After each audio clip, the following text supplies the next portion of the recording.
ꯏꯁꯅꯥꯒꯤ ꯃꯦꯁꯤꯒꯤ ꯃꯇꯥꯡ ꯂꯩꯅꯅ ꯉꯥꯡꯕ ꯃꯌꯥꯝꯅ ꯌꯥꯅꯤꯡꯗꯕ ꯐꯣꯡꯗꯣꯛꯄꯒꯤ ꯆꯦꯀꯣꯜ ꯃꯁꯤꯗꯩꯁꯤꯗ ꯃꯌꯥꯝꯅ ꯁꯤꯟꯖꯕ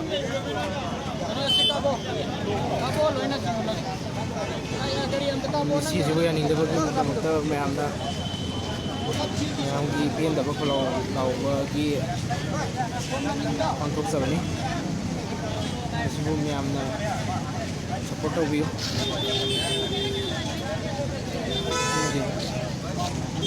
ꯃꯦꯁꯤ ꯑꯁꯤꯗ ꯆꯦꯟꯅꯕ ꯃꯤꯑꯣꯏꯁꯤꯡꯕꯨ ꯑꯁꯦꯡꯕ ꯗꯟꯗꯤ ꯄꯤꯔꯒ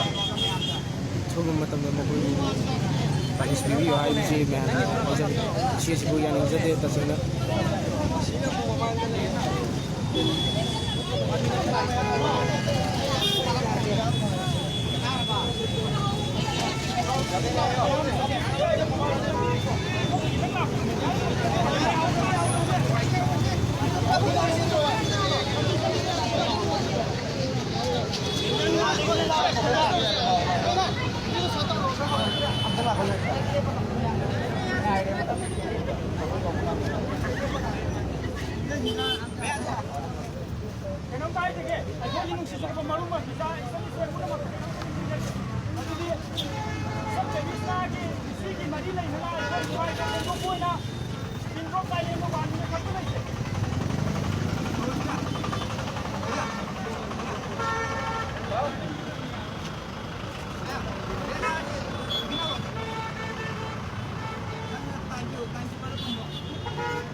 यारे लौबिलो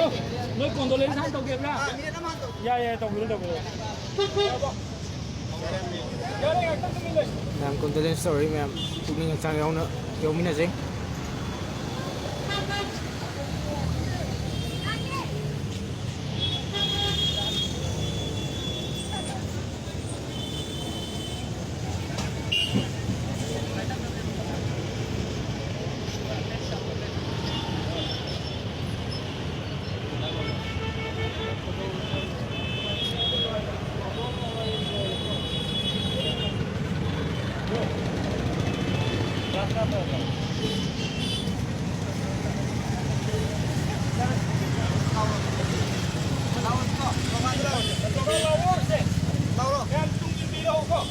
Justice for high Kandamiam, Yam, Harakashe,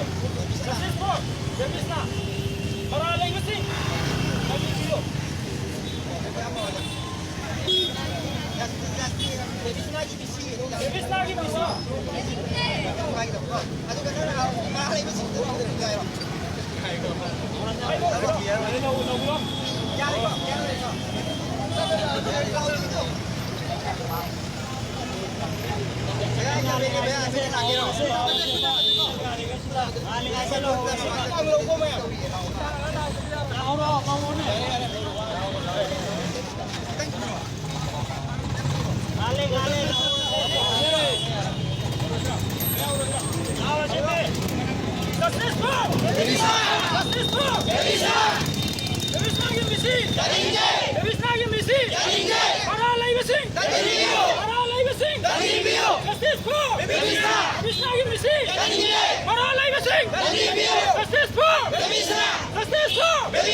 Divisionagi bisi asida Manipur pangan sabra sigi apun bolak ko diba all Manipur Muslim student organization na hano matra hotin na logye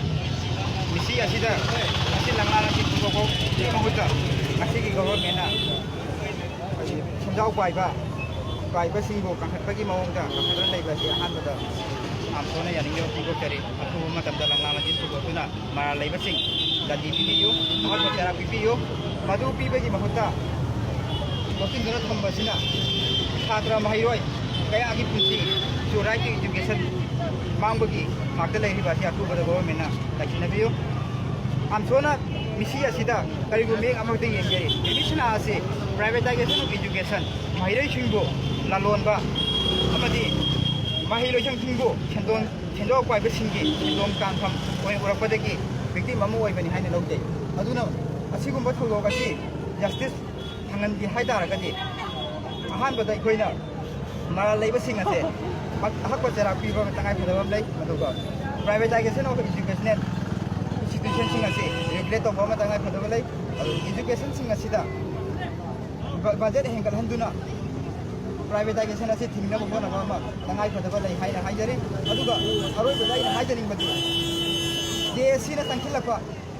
रेविशना की असुंब जस्टिस फंगनागी तंखिलक निजम खुदिमक ऑल मणिपुर मतम सुबदा तंखिलनबा support तौनबा same सादोन लै हाइना सिगी print and electronic media की ममांग